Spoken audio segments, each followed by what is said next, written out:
On this week's GTA 6 o'clock, Dan Houser on his time at Rockstar, I think the world's probably had enough GTA from me. NoPixel V, all of which means this is going to be quite a big deal for GTA 6, right? And new tech that could be in GTA 6. Have you tried them? Yeah, I've been in one. Really? They're really weird. It's all here on this week's GTA 6 o'clock.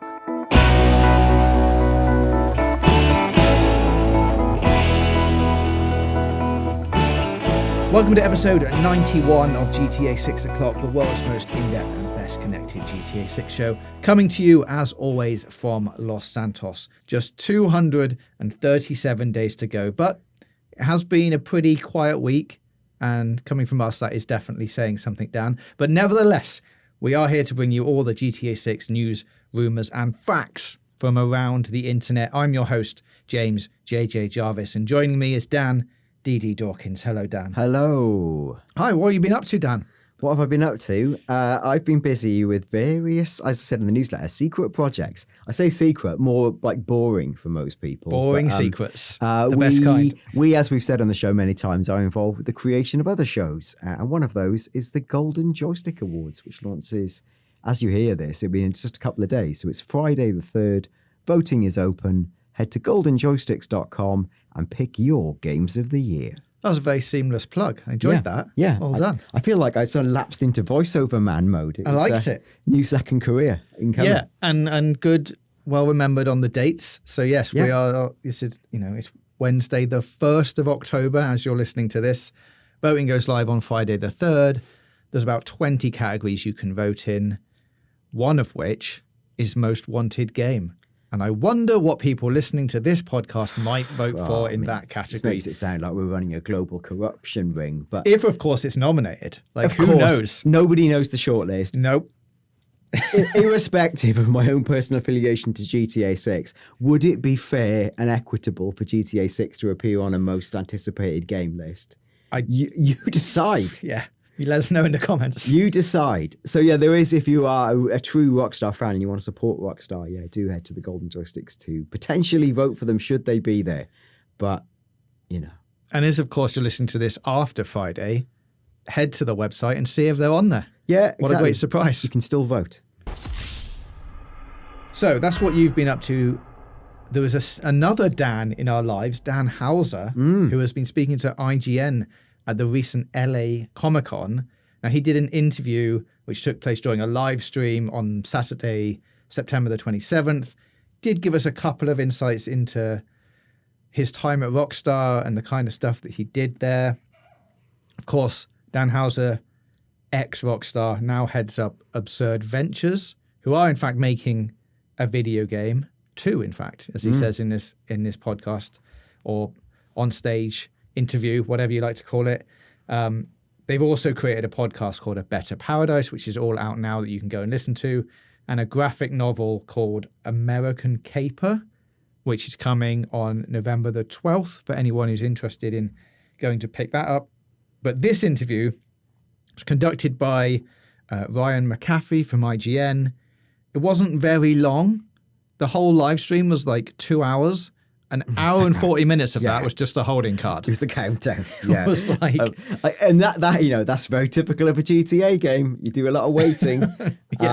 It was slightly absurd scrubbing through that YouTube video, and I almost felt like it had been a mistake. Like I couldn't find the actual interview on the stream. Yeah, like maybe like someone was late and they were waiting for someone. Who knows what happened behind the scenes there? If you were at that Comic-Con, maybe you can tell us that it was actually meant to start an hour earlier than scheduled. But anyway, they talked for about 20 minutes.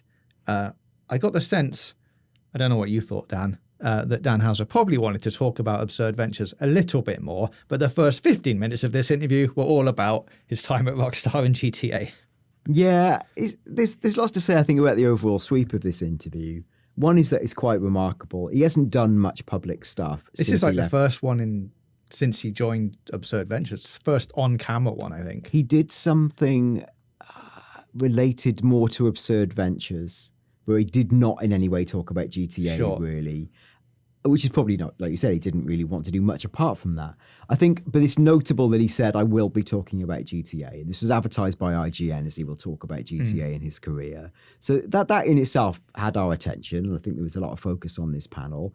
And Dan looked, he didn't shut down any question. I think he was generally quite open. But I think there was, I felt, I don't know what you feel, like a slight guardedness, because I guess you're always worried someone's trying to ding you or catch you out when you've worked on a property that's that big, and he'd left in such scrutinized circumstances.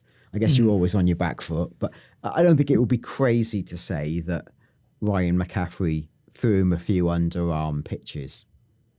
Yeah, and even then, like, Dan House has been in the industry for ages and knows how these things work, knows basically anything he says has the potential to be a headline. Yes. In some instances, which obviously some of these things have turned into a headline. But you could, I think, and who knows if I'm reading too much into this, you could sort of see the cogs turning in his head after some questions to go, how am I going to answer this in a way that does answer your question, but also it steers it into a slightly different direction? He's very media trained. Yeah, as you'd expect. Yes, of course. So there we are. So the first question was about GTA 6, and Ryan asked him what it would be like to play the game that he's not really been a part of.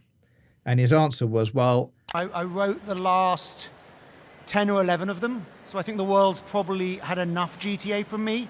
I think it's, they're always a new story, so it's not going to be a story that I wrote or a character set that I developed. I think it's going to be exciting. The game will be great, I'm sure. Quite a, easy enough answer for him there. I think the thing that's turned into a headline for some sites is that the little quote that says it's not going to be a story that I wrote or a character set that I developed. And if you take that out of context, that sounds like he's, saying I wasn't ever a part of it and all of that thing. But I think him saying it's always a new story, like the caveat to that is, of course, it's not going to be a character set that I wrote or developed, because it's not the characters from GTA 5. It's going to be a new story written by somebody else. So I think, like, on its own, that headline sounds a little bit more exploitative than maybe it is.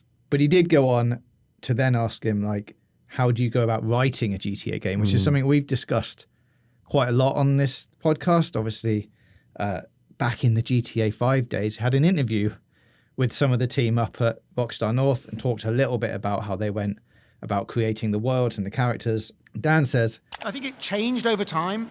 I think when I started work on GTA 3, the team already had laid out a story and I made a few adjustments, but really we were figuring out quite fundamental building blocks of how we do storytelling in an open world game. I think from a writing perspective, I hopefully got better as I went along, as I began to understand the process more. By GTA 4, we really tried to make it, the games were going to what we called high definition, and we tried to make it a more character-rich experience. Which I think is about right, and probably gives you an insight into now how the tone of the worlds and the characters sort of interact since GTA 4, like into GTA 5, and I imagine into GTA 6. You're getting the world as a whole, and then the characters in it, and together they are sort of the thing that makes that game. Yeah, I liked it when he said, like, the tone of the world multiplied by the personality of the lead character. It's like it was very much an interaction between the two factors, a bit more organically. I think this question's often been framed in the past very much as, what comes first, chicken or the egg? Environment or story and character. Do you start with X? Do you start with Y? Maybe it is a bit more binary, but I think there's clearly, once they've got an idea of where it's set, it's about what can the characters do within that world, and it evolves. I guess there's throughout the entire interview, I think there was a little bit of Dan politely trying to broaden the question he was asked a little bit, or almost suggest that, like, I don't know if it's the right way to put it, you're not quite asking the right question, or you're approaching it with a certain mindset, and it wasn't really like that. At the same time, but not giving too much away because he didn't want to create headlines. The next question and answer, I think, definitely starts to open that up for me.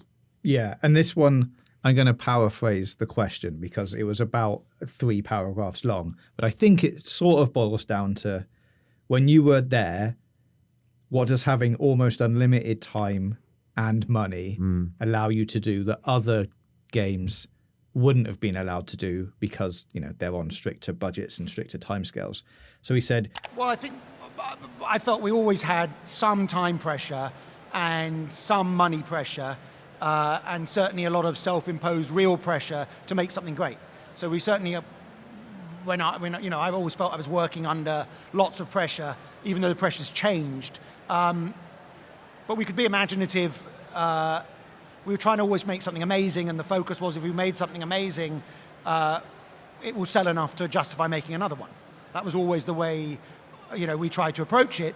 I think from GTA 4 onwards, when we started to do stuff like put television into the games, that was a somewhat of an indulgence, but I think it helped round out the experience. When we put silent movies into Red Dead, you didn't need them, but they helped set the tone of this cowboy world. Yeah, I think what was interesting here is a lot of the questions were framed from the point of view of knowing how history went. So I think it's very easy. Always we say of Rockstar, easiest job in the world, mate. You've got infinite time and money, no one pressuring you. You can make what you want. I think it's easy to say that once you know that, for example, GTA 5 was a smash hit, GTA 4 revolutionized storytelling. While they were doing that stuff, I think this is what Dan was getting at. While they were doing that stuff, it was unmapped territory. And with each game and each ambition came a whole load of things to solve and put forward. And like you talked about with GTA 4, about the type of storytelling they did, they just hadn't done before. As he talks about, he says GTA 4, the games were going into what we called high definition. We tried to more character-rich experience. We've waxed lyrical on this show many times about like Nico's story and how it's darker and a bit more moral. I wrote about that in the newsletter, talking about, I think, the scene where you choose between Playboy X and Dwayne.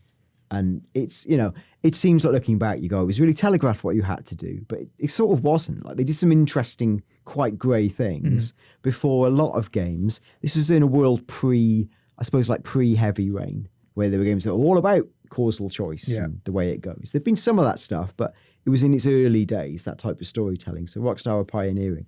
And he even went back to GTA 3, where he was saying, obviously we all look back and go, GTA 3, it's 3D, it can't fail, it's brilliant, everyone loved it. Like I was working in games media when that came out. And I do remember the conversation of, Rockstar being Rockstar, this is before Rockstar were Rockstar, weirdly. They didn't really share that game with anyone until it was finished. And it arrived in the office in a brown Jiffy bag. I remember it literally. It was on like a burner disc and it had the words GTA 3 written on it, right? It didn't look like, anything special. And you put it in and you were like, oh my God, look at what this, who are Rockstar Games? Yeah. They hadn't made a game like this before. Look at this game, looks amazing. Is it a trick? Can I believe my eyes? Is it actually, you scrape past the edifice and this game isn't substantial? And I remember a colleague of mine reviewing it and he was wrestling with the same thing, saying like, is it as good as I think it might be? Or is this, I think a lot of people almost didn't believe what they saw because they didn't believe Rockstar could make a game like this. And Dan gets at that a little bit. He was talking about, well, the reviews were mixed. And even, when the game was launched, Take-Two weren't the Take-Two of today. And he was saying that they didn't even have the money to print enough copies of the game. Yeah. So to frame it all through the lens of your Rockstar and you've got infinite money and time, sure, now GTA 6, great. Different set of challenges. They have to merely be the biggest, best game of all time. Yeah. That's still quite a big ambition. Back then, it's just a different ambition. I think every time they've moved the goalpost. So I don't think, probably in Dan Houser's mind, I don't think this probably ever felt easy. No. I didn't get the sense of him feeling like, look, maybe this accounts may vary from people who've worked at Rockstar, et cetera, but like, I don't know. I think it's easy to look back and change the way of how things were as they were actually being developed, and no one knew. Yeah, and there's a lot of that kind of, as he says, self-imposed pressure, which he hinted at a little bit in the answers to the other questions, saying like, we wanted to always make a better game than the last game, because then that justifies you being able to make the next game. Yeah. But that was, pressure from themselves. And they talked about, once you start selling 200 million copies, is that anything that you ever think about? And he was like, well, like, obviously that's a big number, but really we're creatively trying to be better than the last game. And that's the thing that's important. Like, if we make something that's much better than the previous things and is more creative and like feels better for us, then that's like the goal that we have to hit, rather than trying to hit financial targets, because that would drive you insane. There was an interesting part of the interview, well, interesting for I guess, people who care about this stuff like me, where they said, did you ever get pressure from Take-Two to like have to spend or cut all these different things? And I think what he essentially said was, I personally didn't have any interaction with Take-Two and didn't feel any, this might be a lie, by the way, but I didn't feel any pressure from them. But maybe that's true. Maybe creative was completely cut off. I'm sure there was someone at Rockstar, or Rockstar, like the interface to the mothership. Yeah. He definitely said somebody was having those conversations, but it wasn't me. It's like the guy who works in the foreign embassy, who has to meet with Take-Two leadership and probably gets absolutely bruised and ripped for spending. And then the art of that job is to take 1,000 punches and relay only a few of them to senior management on the creative team. It's probably quite a tough job. So probably someone within that setup at Rockstar was feeling the heat, right? But the thing you would do, and maybe why they succeeded, is the development team didn't feel that. Or Dan is saying that because he just literally doesn't want to get into a horrific, potentially messy finance conversation. Yeah. And, after the hour and a half wait, they only had 20 minutes left. And it's like, this is too long an answer for this. What they can't do is get into one that's got all kinds of messy repercussions. And, there's so many things, like, I can't imagine the stories he's got to tell about the things that actually happened. We're never going to, certainly not hear them in an LA Comic Con panel. No, that's true. There were a couple of other questions that they went over. One of which was, do any of the Rockstar games you worked on stand out as a personal favorite? He mentioned Red Dead 2 being the best thing he worked on, in his opinion. Red Dead 2, I think, was still being played to this day.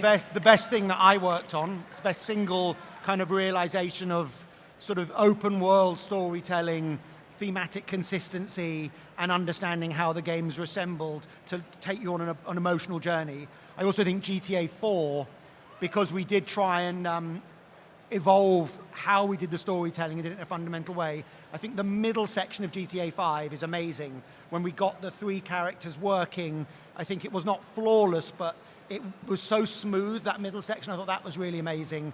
And then the end of Red Dead 1.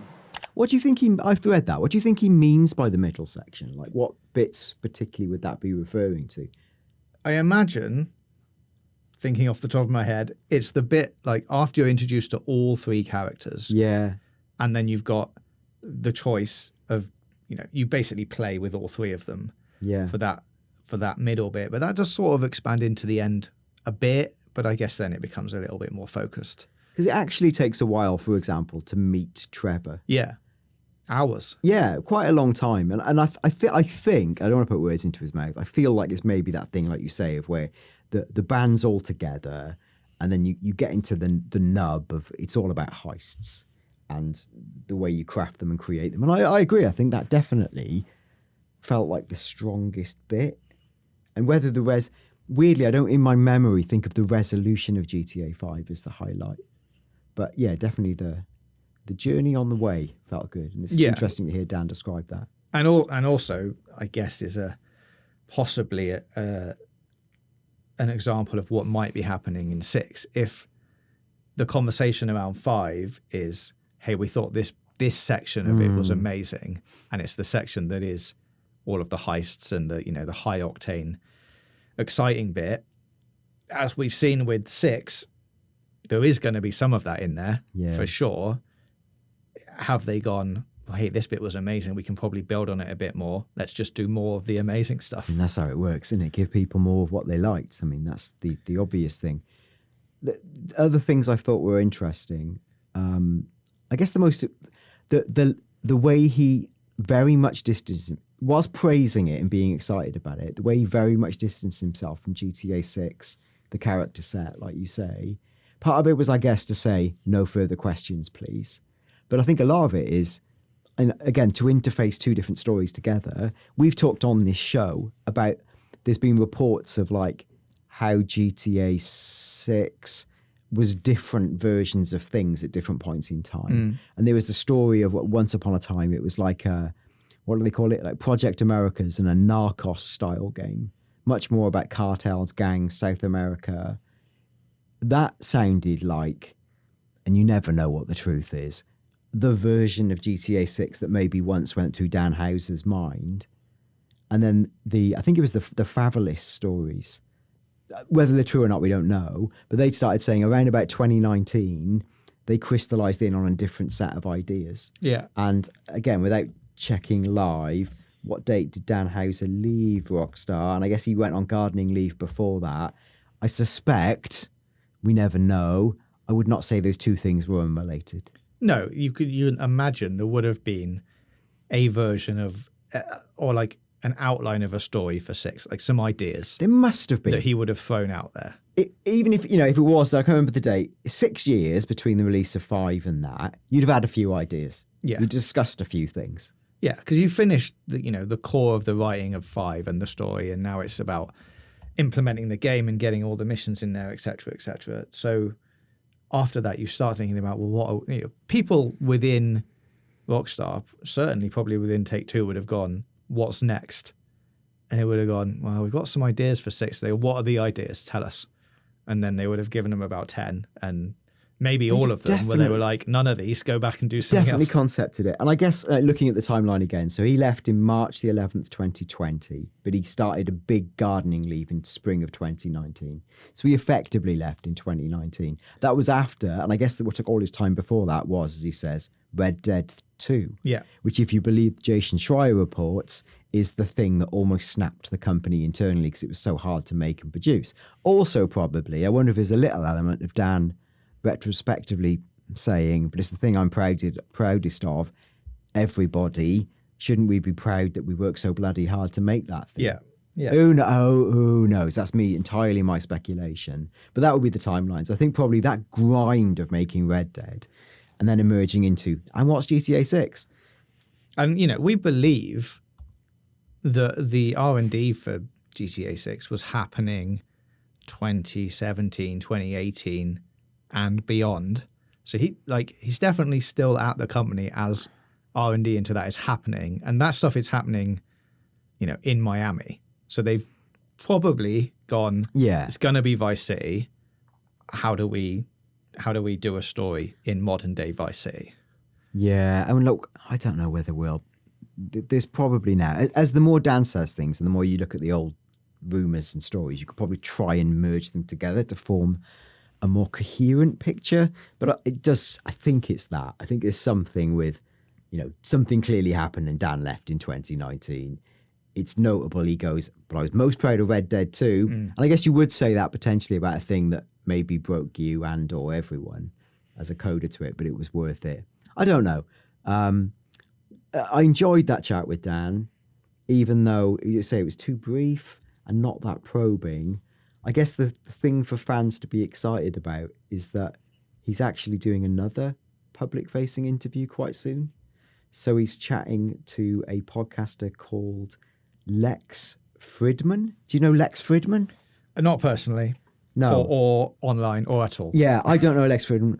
I'm sorry, Lex Fridman fans. He's probably really famous. So Lex Fridman, he's probably saying the same as us. But he is interviewing Dan Houser, and he has been taking questions on a Reddit thread for people. So I wonder if that might get a little bit more into the weeds of some of the things the Rockstar community want. And I guess also a podcast is a more intimate environment. If it is just Lex and Dan and they noodle for an hour or two, you might get a bit more sauce out of that interview rather than a stage thing. Although I still think, because of all the, the media surrounding it and how trained he is, I would suspect there would have been a request for, yes, we can do an hour interview, but can you at least tell me some of the questions you're going to answer? And some of those questions that, may or may not have come from the Reddit thread will absolutely have a line struck through them and like, not this, not this. We can do this, but maybe if it's worded slightly differently. I can't see a world in which he goes into an interview and just says, we're going to sit here for an hour and you can ask me whatever you like. Yeah, and I'm just reading now the way he's framed it on Reddit. He says, I'm Lex Friedman. He says, I'm doing a multi-hour conversation with Dan Houser. So Well, I'll enjoy listening to that. that's big. And he does say he's done very few interviews. I work hard to make this cool. Please ask me lots of questions, technical, etc. He just say, please be kind. No politics or drama. So that's almost you've heard that through Dan or Dan's people. There's things we will or won't talk about. Let's see. I don't know what date that's going to be released, but that's interesting. It also talks about, and I knew this had happened, I've just forgotten. Dan did do an interview at, I think, the London Books Conference, and he talked basically about his 5 favourite books. So that probably didn't make the social scraping of. No, it's not quite the same. Yeah, so I think probably everyone ignored it because he wasn't talking about GTA, but he has been doing things publicly, just not talking about GTA publicly. So finally, they touched on why we didn't get a sequel to Bully. I think there was just bandwidth issues. You know, if you've got a small lead creative team and a small senior leadership crew, you just can't do all the projects you want. Which is a pretty standard, safe answer to go, look, we just didn't have the time or the budgets to do it. And then they talk a little bit about his current projects at Absurd Ventures. Well, we've got 2 games in development. One is in our comedy world, which we're calling the Absurdiverse, and it's going to be an open world third-person comedy.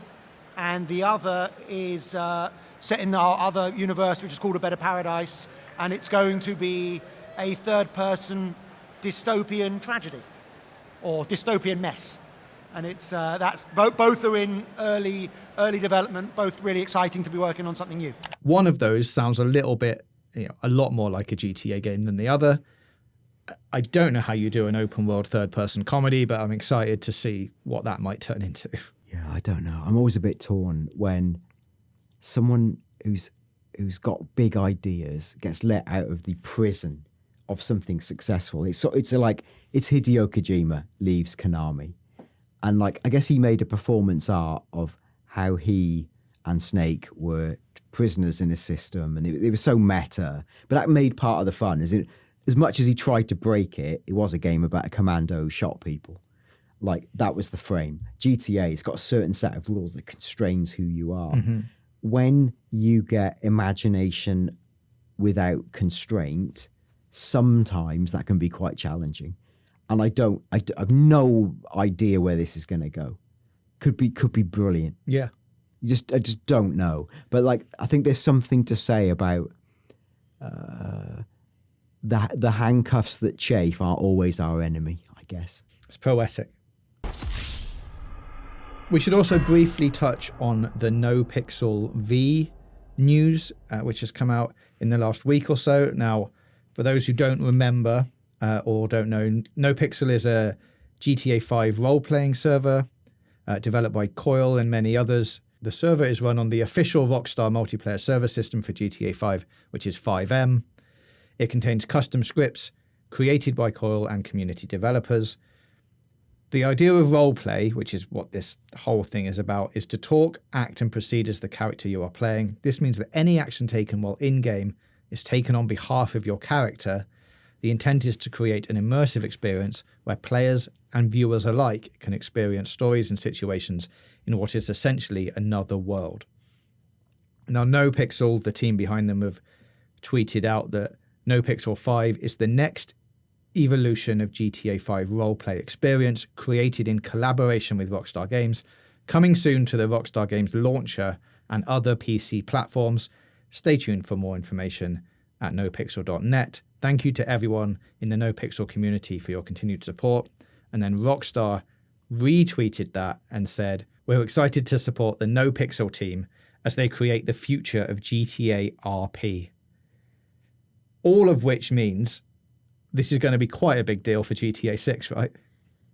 Yeah, I think you'd think so. It feels like it's going that way. Yeah, and look, I mean, is there going to be a GTA Online? Obviously, it made loads and loads of money. Would they have spent, I can't remember the sum, the amount of money they did to buy the company that owns 5M and the role-playing community?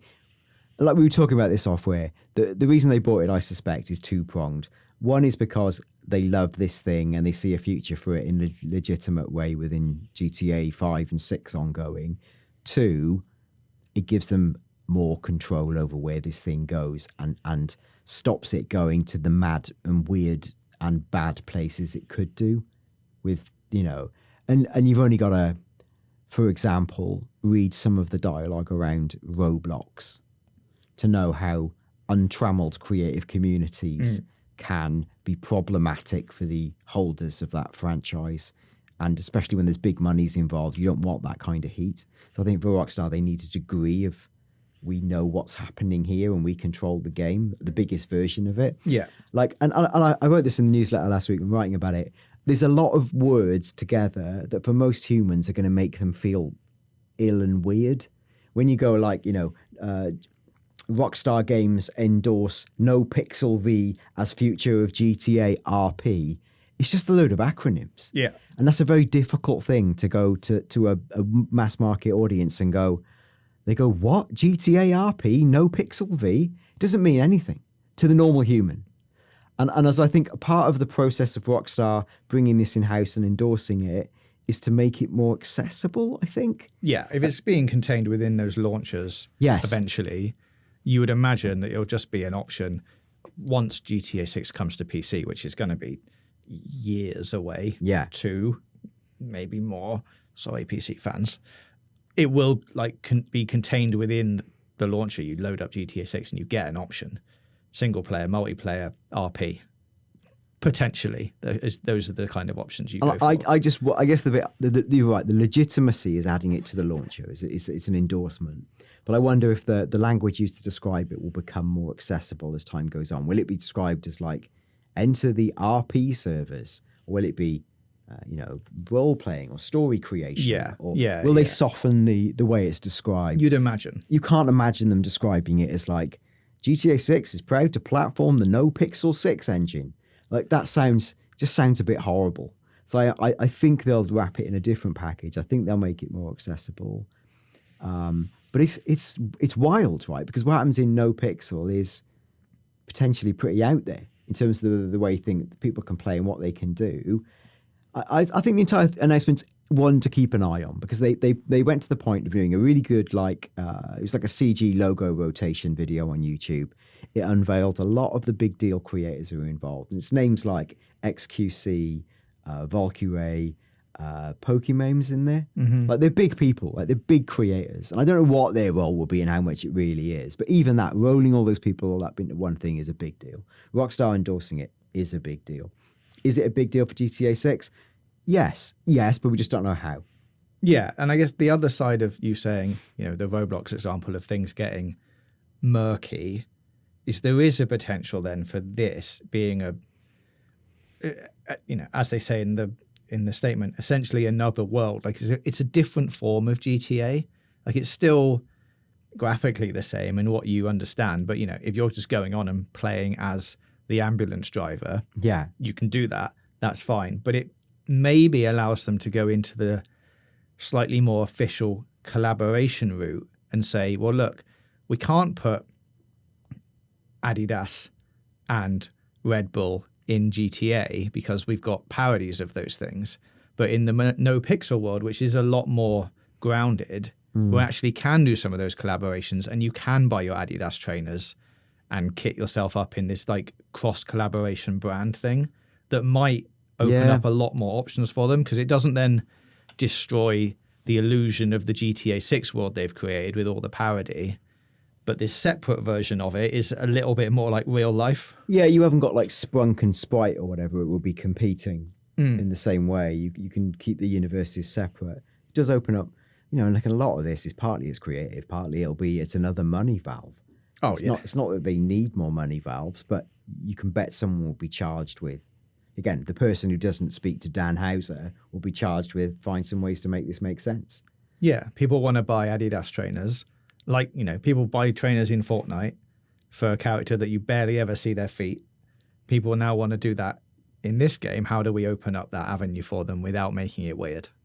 Yeah, and like we won't go there today on this. There's probably more to say about it, but there were some rumors doing the round last week around Rockstar developing this Project Rome engine, Rockstar online modding engine. I don't know how true or not that is, but it was framed as essentially creating a metaverse platform. And even the words Rome to me, which again might not be public facing words, are still more catchy than like 5M, where you go, Rockstar online modding engine, Rome. Get it?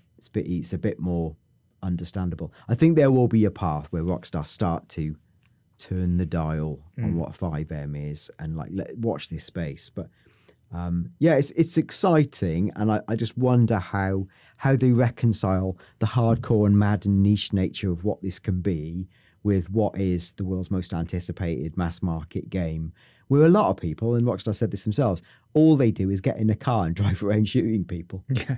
And I guess the answer is you don't need to do both things. The game does everything. Yeah. Well, talking about new technologies within Rockstar, we're now going to talk about some new technologies in real life and how they could find their way into GTA 6. I'm very proud of that segue. Thank you very much. This is from James via email. Not me. I'm not emailing myself. It's a legitimate other James who says... There's another James Jarvis who emails our account? Yes, definitely, for sure. Hi, guys. I've been a fan since GTA 5 o'clock. Always enjoy you theorizing. So here is some food for thought. I was in LA recently and tried the new driverless taxis, and it got me thinking, loads of new technology has come out since GTA 5 released. I'd love to hear how you think some of it could show up in 6. I can really imagine Rockstar having lots of fun parodying some of these. Looking forward to hearing your thoughts.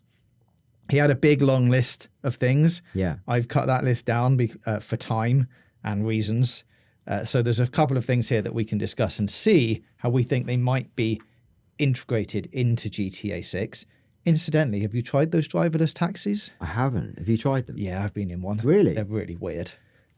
How far did it take you and how fast? Oh, it's like a car. It goes as fast as it's allowed. Oh my God. But we were in them like James. Definitely not me. But we were in LA. Yeah. Driving around and got it probably like 20 minutes. But you just order it on the app and it turns up. You can customize that. It's got a little LED thing at the top of it, and you can make it say whatever word you want when it arrives. Not God. out loud. In lights. Yeah. And then you just get on it and it just goes. Did you feel at all nervous being in it? A little bit. But it's just, you just watch the little radar and it shows you where all the other cars are, and it does its thing, and it was all right. Yeah, I mean, it's a thing, isn't it? Like, it exists. It's not in the sort of genteel back streets of English villages where we live. It's not a thing you see. No, well, we barely have Uber. So. Yeah, exactly. So we're that far behind. That's like 15 years behind or whatever it is.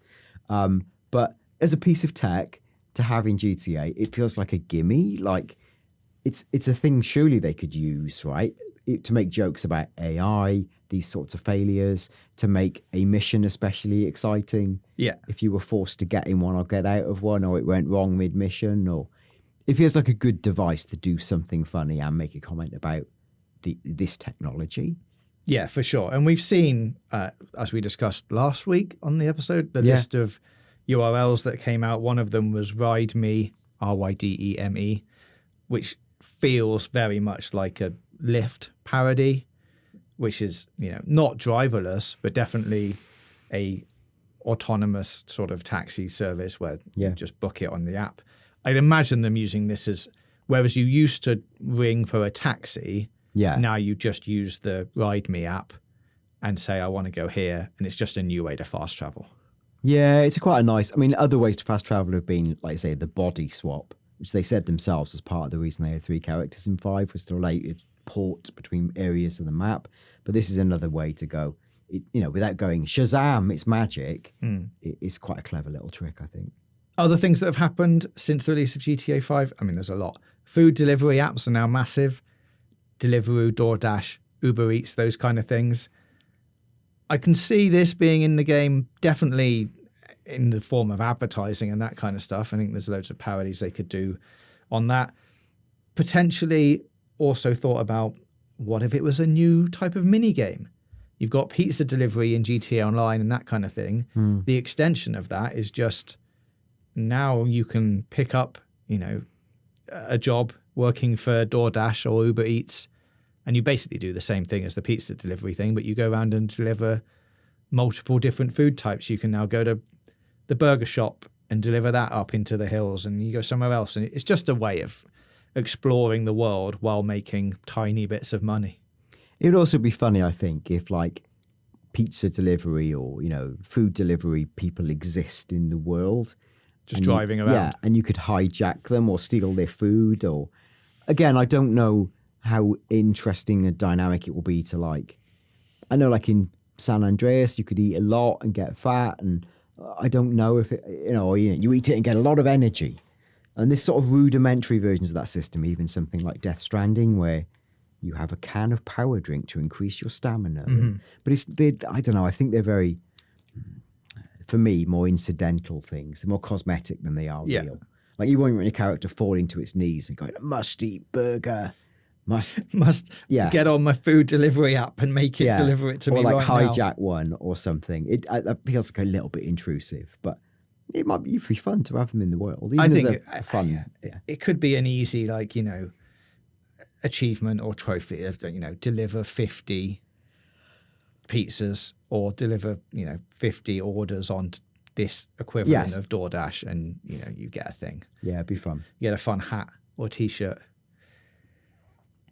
Drones are a big new thing as well. This was another one on James's list. I would be pretty surprised if there wasn't a mission in GTA 6 that involved piloting a drone in some way. Obviously, we've already had remote control helicopters in Vice City back in the day. The equivalent of that these days is drones.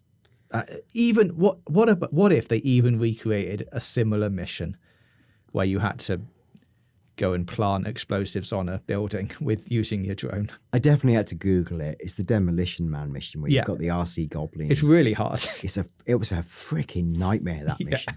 I hated it. Now, again, like we said earlier about you lean into what works. This is not what you lean into. But I think having a homage mission that's actually a little bit more user friendly, they should. And it's an Easter egg for fans of the original mission. And at the same time, well, drones. Of course, drones exist, and like drones could have, they could be quite a big thing. It's not uncommon for the average police force to own a drone. No, and to be like surveillance and to stuff. To be chasing you down, and if there are small-time crooks chasing Lucia, they could be chased by drones. That's like another element. Apart from you controlling, you could be chased by them. Do you shoot them down? Do you get to see things from? We talked about the game having multiple perspectives. It's a good way to sort of to cheat. Not without breaking the game universe illusion, to go, you were captured on a camera from a different viewpoint and now you're seeing the footage. There's ways you could use that in the plot and to trick things. VR headsets is another thing that's I'm not going to say become big since the release of GTA 5, but they definitely exist. I don't think it's quite had the explosion that maybe some people were hoping for in the VR space, but it's definitely out there, and I think there's scope in here for more mini games. If there is some kind of VR helmet that exists in the game, I can, envision going to an arcade in Miami where you get, all of the classic arcade games, and in one corner there's a VR headset that maybe you can put on. Maybe it's just there for, world building, but I can see them doing some kind of rift on the VR explosion / non-explosion. It's potentially quite a good get out of jail card for wacky missions. So let's say you've got the Rampage missions where you'd be traditionally kill loads of people or create this sort of chaos. You could do if it's pop these heads, this this pair of Meta Ray-Bans, pop them on, and then the overlay becomes you're being actually attacked by zombies, monsters, whatever. And then you can do that without actually breaking the logic that you are running around a game world, like the game within a game thing, but legitimized. It might allow for super fun mini games. I'm not saying that will happen, but it is a fun thing they may have thought about or discussed because, you get to do it without breaking. If zombies suddenly appear in Leonida, it would need some explaining. where And without saying it's all a dream, yeah, you can now exactly. do it in VR. But with headsets, whatever, headsets. Yeah. You know, it's an AR set of spectacles. It's the most advanced set of spectacles in the world from this tech entrepreneur. Now you've got to virtually zap some zombies all over Leonida. That would be a clever way to do a silly thing. And then we've got private space tourism, being able to spend a load of money to go to space. Now, we've discussed the possibility of there being some kind of launch site / space station in the game before. If it's there, I can imagine it being used in some way, possibly in a mission or something. Will GTA 6 go to space? No. But could a rocket launch within the map and you get to see it? Yeah, maybe. Yeah, maybe because it happens in reality. We've had Katy Perry sort of go to space. Sort of go to space. Like, went up for at least 15 to 20 minutes. Yeah. And that without actually going to the moon. And then you can't parody things like, the Jeff Bezos project, the Blue Origin rocket. Rockstar, we talked about some of the names Rockstar are using, the double entendres and things. You can't even parody the Blue Origin rocket because it already looks like a wah. And like you could easily have like a tech person and he's going up and you can watch the rocket blow up in the sky live and he dies or something. Yeah. That could be a funny thing. As you say, are we going to space? Very unlikely. No, but that also leads back to what we were talking about at the beginning. And Dan Houser saying when they put TV stations and things in the game, it was sort of an indulgence. But you could see this being like a TV broadcast saying the spaceship's ready to take off, and you could watch it on TV, and then it would explode and that kind of stuff. Like it could be a news event within the world quite easily. I can see that happen. And also it could even be, if you're really going there, a mission where you need some tech from this guy and it's the day that he's going up in his rocket launch. And it just creates farcical scenarios you could create good gameplay from. And then in a way, if you kill him off in the rocket, you aren't going to worry about the consequences. There was one other bit, well, there's a couple. Facial recognition technology, which is, I guess, ties into the drones and the surveillance thing that we've already talked about. Yeah. And then like Netflix and video streaming. Obviously, Netflix was around during GTA 5, but it really sort of exploded with Disney and Prime Video since that game has come out. And I wonder whether, as we know, like TVs exist in the game, we've seen them in the screenshots and the trailers. Will you be able to sit at home as Jason and or Lucia and not just watch TV, but like have on-demand shows that are, in-game world shows that you can watch an episode of and sit on and choose when you watch them, rather than GTA 5, you just had to sit in front of the TV and it would cycle through until you got to the thing you wanted. I wonder whether now they've developed something that you could say, I want to watch an episode of this cartoon. I'm just going to sit and watch it. Yeah, I guess it would be a different way to do the same thing where you'd flick through the channels and you see 4 or 5 different TV shows that were running live. This would be more of I'm consciously pressing the icon for Republican Space Rangers The Return or whatever the show would be. So I think that's right. That sort of stuff, that, the return of fiction, like Republican Space Rangers especially. Yeah. Again, we live in a very much beyond parody world. Yeah. So you could do a lot of fun things with that. Well, let us know your comments about those things in the comments below if you're watching on YouTube. If you're listening on a podcast service, then you can head to Twitter and get in touch with us, GTAVOclock, or you can send us an email, gtavio'clock@gmail.com. There is, of course, the GTA 6 O'Clock newsletter, which you can sign up for by going to gamesradar.com/newsletter. Click on the GTA 6 one, and you will get a GTA 6 newsletter beamed into your inbox at least once a week. Definitely just once a week. Yeah, just once a week. I want to say Thursday. In reality, it's been Friday every week for 3 weeks. So within that 24-hour window, expect an amazing free newsletter. And come back next week for another amazing episode of GTA 6 O'Clock.